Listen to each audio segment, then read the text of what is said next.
हे कृष्ण करुणा सिंधु दीनबंधु जगत्पते गोपेश गोपिका कांत राधा कांत नमस्तुते। जय राधा माधव, जय राधा माधव, जय राधा माधव।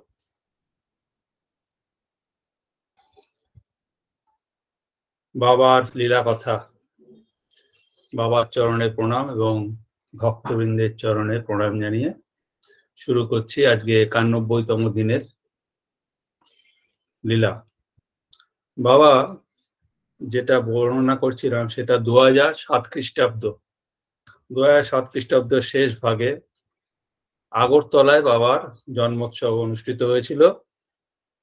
সেটা ছিল 112তম জন্মোৎসব। আগরতলার ভক্তবৃন্দ এবং অন্যান্য ভক্তবৃন্দ সবাই মিলে ঠিক করে বাবার অনুমতি নিয়ে যে আগরতলায় জন্মোৎসব হবে। সেই অনুযায়ী বাবা বেশ কিছুদিন আগেই আগরতলায় পৌঁছে যায়। আর বাবার জন্মোৎসবটা হয় 23, 24, 25 ডিসেম্বর। 25 ডিসেম্বর সবার ছুটি, 25 ডিসেম্বর ওটা শেষ হবে, এইভাবে ঠিক করা হয়েছিল। ছিল হচ্ছে রবি, 23 তারিখ রবিবার, 24 তারিখ সোমবার, 25 তারিখ মঙ্গলবার বড়দিনের ছুটি ছিল, মানে দুটো দিন ছুটি ছিল, মাঝখানে 24 তারিখ। যাই হোক, সারা ভারত থেকে বহু ভক্তবৃন্দ সেই আগরতলায় জন্মোৎসবে, বিরাট জন্মোৎসব হয়েছিল, উপস্থিত হয়েছিল। ইদানিং কালে যত জন্মোৎসব হয়েছিল 2007-এর জন্মোৎসবটা সবচেয়ে বড় হয়েছিল বিভিন্ন ভক্তের আগমনে। বিশেষ করে স্থানীয় ভক্তদের যে ঢল নেমেছিল সেটা দেখবার মতো ছিল। আমরা কলকাতা থেকে বেশ অনেক ভক্ত, তখন যেহেতু ট্রেনে কোনো ডাইরেক্ট যোগাযোগ ছিল না, আমরা সব প্লেনে করে গিয়েছিলাম।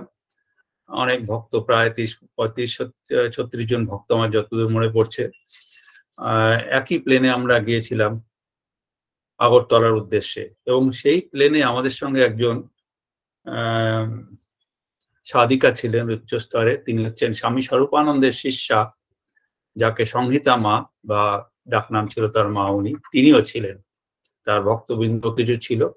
ওই একই সময়ে বাবা যখন জন্মোৎসব হচ্ছে ডিসেম্বরে, ওই সময়ে ওনারও ওখানে ভক্ত সঙ্গে বিভিন্ন রকম সভা সমিতি ছিল। তো ওনাকেও আমি প্রথম দেখলাম অন্তত। যাই হোক, আমরা ভোর সকালবেলার ফ্লাইটে করে আমরা এরকম 35-40 জন ভক্ত আমরা গিয়ে পৌঁছলাম আগরতলা। আমাদের ওখানে ভক্তরা, স্থানীয় ভক্তরা ছিল, তারা ব্যবস্থা করলো। আমরা গাড়ি করে চলে গেলাম সোজা অসীম সাহার বাড়িতে। অসীম সাহার বাড়িতে বাবা ছিলেন, এবং এটা গাঙ্গাইল রোডে অসীম সাহার বাড়িতে আগরতলায় আমরা পৌঁছলাম। এবং আমাদের সেদিনকে ওখানেই দুপুরবেলার সেবার ব্যবস্থা বাবা করেছিলেন। আমরা যারা সব ভক্তরা গেছিলাম এবং আরো কিছু লোকাল ভক্ত এবং আরো যারা অন্যান্য জায়গা থেকে এসেছিলেন, সকলের সেবার ব্যবস্থা ওখানে হয়েছিল, আমরা ওখানেই সেবা করলাম। তারপর 22 তারিখে যেটা ছিল প্রদীপ সাহার বাড়িতে, সেদিনকে ছিল সত্যনারায়ণ পূজা, এবং সত্যনারায়ণ পূজার জন্য সে বিরাট সাজু রব ছিল, এবং ভক্ত সেবার বিরাট একটা আয়োজন ছিল। একটা ফাঁকা মাঠ ছিল, সেই মাঠে ভক্ত সেবার আয়োজন ছিল। প্রদীপ সাহার বাড়িটা হচ্ছে রাম ঠাকুর সংঘ কলেজ টিলা, ওইখানটায়। তো সেইখানে আমরা গেছিলাম, তখন ওনার প্রদীপ সাহার মাও বেঁচে ছিলেন, খুব ভক্ত মানুষ। আমাদের সব সত্যনারায়ণ পূজার সিন্নি তৈরির জন্য আমি, দেবাশিস রায়, আরো অনেকে ছিলাম, সবাই তৈরি করলাম। এবং যে বড় বড় বিশাল জাগে করে, মানে কি বলবো ওটাকে, কড়াই আর কি, বিরাট জড়াই করে করে, প্রচুর লোক, এবং সমস্ত সুন্দরভাবে বাবা জমভাবে করেন। অনেক আইটেম দিয়ে সিন্নি তৈরি হয় বহুক্ষণ ধরে, ধীরে ধীরে, এবং নিখুঁত ভাবে বাবা সেটা সম্পন্ন করেন সত্যনারায়ণ পূজা। এবং বাবা বলেন যে আমি যখন পূজা করি, সত্যনারায়ণকে আহ্বান করি, সেই পূজা তিনি নারায়ণ গ্রহণ করবেনই। তো সেটা আমরা সেই সাক্ষী রইলাম সেই ঘটনার। এবং বহু লোক এসেছিল সেদিনকে, খিচুড়ি প্রসাদ ছিল, দুপুরবেলা প্রসাদ গ্রহণ করলো সিন্নি প্রসাদের সঙ্গে সঙ্গে। খুবই একটা দারুণ আনন্দময় পরিবেশ। 23 তারিখ রবিবার, সেদিনকে বাবার জন্মোৎসব ছিল, জন্মোৎসবের প্রথম দিন। সেদিনকে ধনদান মহোৎসব হয়েছিল। আমার কাছে ডিটেলস লেখা নেই, সেই জন্য সেই আনন্দের স্মৃতিটুকু রয়েছে, কিছু আবছা, কিছু চিত্র মনে পড়ছে, কিন্তু ডিটেইলস লেখা নেই বলে আমি ডিটেইলস বলতে পারছি না। সংক্ষেপে জাস্ট একটু ঘটনার বিবরণ দিচ্ছি। 23 তারিখে জন্মোৎসব শুরু হলো এবং সেদিনকে প্রধান এটা ছিল ধনদান মহোৎসব। এই অনুষ্ঠানটা হয়েছিল আগরতলার চন্দ্রমহল যে আছে, চন্দ্রমহল এটা রাজবাড়ি বলে কথিত, ওই চন্দ্রমহলটা খুব সুন্দর। সেইখানে জন্মোৎসবের ব্যবস্থা হয়েছিল এবং বহু ভক্ত লঙ্কা থেকে, শিলিগুড়ি থেকে, আসাম থেকে যারা যারা এসেছিল, আগরতলার ওই ত্রিপুরার অন্যান্য জায়গা থেকে সবাই কিন্তু ওই চন্দ্রমহলে অনেকে ছিল এবং বেশিরভাগ ভক্ত ছিল। পাশেই ছিল জগন্নাথ বাড়ি, গৌরীয় মঠদের আশ্রম। সেই জগন্নাথ বাড়ি অপূর্ব জায়গা, সেখানে অনেকগুলো ঘর নেওয়া হয়েছিল। স্থানীয় অসীম শাহ, প্রদীপ শাহ এরা খুব উদ্যোগ নিয়ে ব্যবস্থা করেছিল, সব ভক্তরা সেখানে ছিল। চন্দ্রমহলে আমাদের জন্মোৎসব প্রথম দিন খুব সুন্দরভাবে হয়েছে। পরের দিন ছিল রবীন্দ্র ভবন, স্থানীয় যে রবীন্দ্র ভবন, সেখানে সাংস্কৃতিক অনুষ্ঠান হয়েছিল 24শে নভেম্বর সোমবার। এই সাংস্কৃতিক অনুষ্ঠানটা খুব ভালো হয়েছিল। আমাদের নারায়ণ বন্দনা ভক্তরা সবাই মিলে করেছিল এবং উপজাতি যারা ছিল তাদের নাচ ছিল, বিভিন্ন নাচ ছিল, গান ছিল এবং বাবা কিন্তু সর্বক্ষণ ওই সন্ধ্যাবেলায় কয়েক ঘন্টা বাবা বসে অনুষ্ঠানটা দেখেছিলেন এবং অনুষ্ঠানটা সত্যিকারই সকলে খুব আনন্দ করেছে। এবার যেটা 25শে ডিসেম্বর বাবার জন্ম উৎসবের শেষ দিন এবং খুবই বিরাট করে একটা উৎসব হয়েছিল এবং সেদিনকে চন্দ্রমহলে সব প্রসাদ পাওয়ার ব্যবস্থা হয়েছিল সমস্ত আপামর জনসাধারণের। তো এই দিনকে বাবা সকলকে আশীর্বাদ দিয়েছেন, প্রত্যেকে বাবাকে প্রণাম করার সুযোগ পেয়েছিল এবং প্রায় 10 টাকা করে আশীর্বাদ দিয়েছিল 3000 দর্শনার্থীকে। আর সকালে যেটা হয়েছিল নগর প্রদক্ষিণ, নগর প্রদক্ষিণ গাড়ি ছিল ব্যবস্থা, খোলা গাড়ি ছিল, বাবাকেও বসানো হয়েছে, ভক্তরা বসেছিল।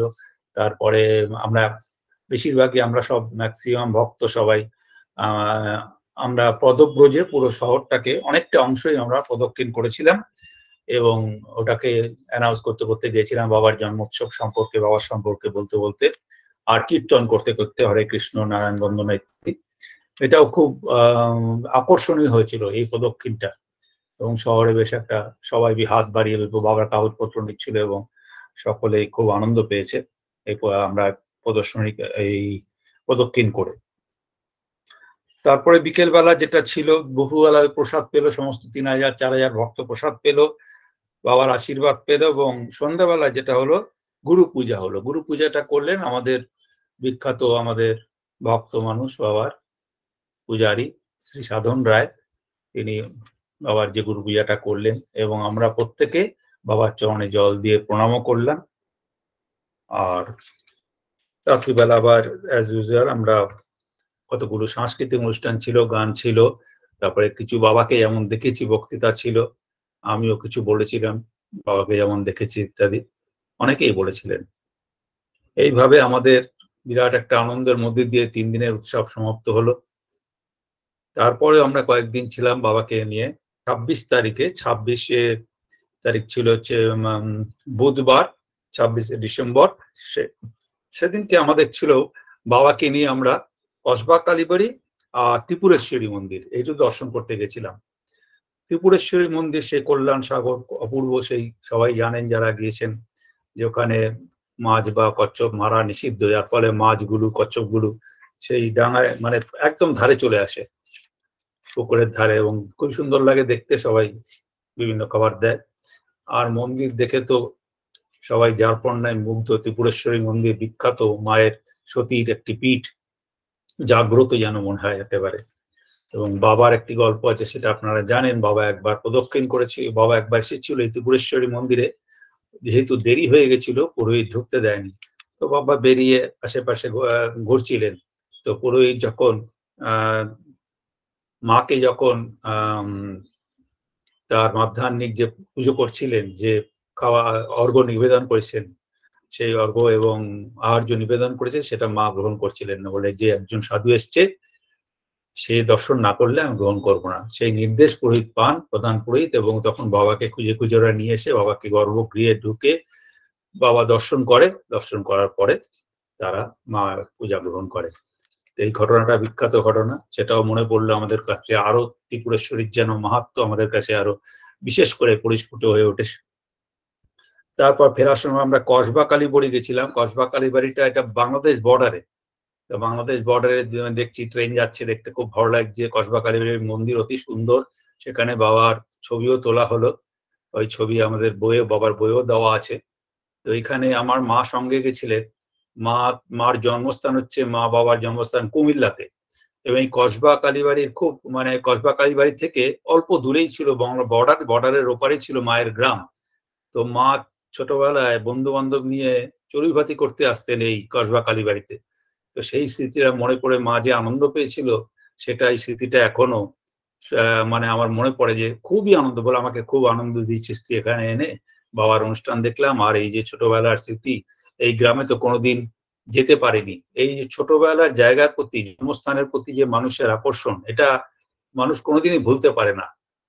এবং এই যে বাংলাদেশে, যে বাংলাদেশ ভারত এই যে বিচ্ছিন্ন হয়ে গেছে, যার ফলে যে লক্ষ লক্ষ কোটি কোটি মানুষ বাংলাদেশ থেকে ভারতে চলে এসছে, তাদের যে ভেতরে বেদনা, সেই বেদনাটা কিন্তু দেখেছিলাম মার মুখে। যে আনন্দ দেখেছিলাম তার সঙ্গে সঙ্গে বেদনাটাও বোঝা যাচ্ছে। কতখানি বেদনা থাকলে ওই যে যেতে পারেনি তার দুঃখ, সেইখানে গিয়ে আনন্দ পেলে, এত আনন্দ পেলাম, খুব আনন্দ পেলাম। তো এই জিনিসটাও একটা লক্ষণীয়। যাই হোক, এই কসবা কালীবাড়ি দেখলাম, তারপর নীরমহল দেখলাম রুদ্র সাগরে। সেসব দেখে আমরা ফিরে এলাম। সারাদিনের এই প্রোগ্রাম ছিল। তারপরে চন্দ্রমহলে ফিরে এলাম। চন্দ্রমহলে আমাদের ডিনার হলো, আর লাঞ্চ হয়েছিল ত্রিপুরেশ্বরীতে। সমস্ত ভক্তরা ব্যবস্থা করেছিলেন। 27 তারিখ বৃহস্পতিবার বাবা একটা গাড়ি ভাড়া করে, আমরা কয়েকটা গাড়ি ভাড়া করে আমরা তেলিয়ামুড়া গিয়েছিলাম। আগরতলা থেকে তেলিয়ামুড়াতে প্রফুল্ল দাসের বাড়িতে নারায়ণ পূজা হয়েছিল। ওনার বাড়িতে নারায়ণ, সুন্দর নারায়ণ মূর্তি আছে, বাবা ওখানে পুজো করলেন। সেখানে আমরা দুপুরের প্রসাদ পেলাম। তারপরে আমরা ওখানে দেখলাম একটা পার্ক আছে, ওই পার্কটা, ইকো পার্কটা দেখেছিলাম। ওই পার্কটার নাম হচ্ছে বড়ামুড়া ইকো পার্ক। এই পার্কটা দেখলাম, খুব সুন্দর লাগলো। সেখান থেকে চলে গেলাম আমরা অঞ্জলিদির বাড়িতে, অঞ্জলি দেব, তার বাড়িতে বিকেলবেলা আমরা টিফিন করলাম।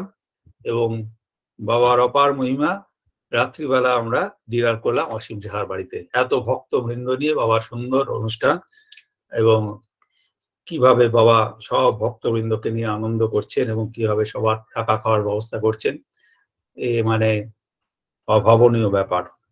28 তারিখে কিন্তু আমাদের ফেরার কথা, সেই প্লেনে ফিরবো, বাবাও আমাদের সঙ্গে প্লেনে ফিরবেন আগরতলা থেকে কলকাতা। আবার সব ভক্তবৃন্দ আমরা আনন্দ করতে করতে কলকাতা ফিরে এলাম। এইভাবে 2007 সালের ডায়েরি আমার এখানেই শেষ হলো। সব ভক্তবৃন্দকে প্রণাম, বাবার চরণে প্রণাম জানিয়ে আজকের মতো শেষ করছি। প্রণাম লহ প্রভু নারায়ণ। প্রণাম।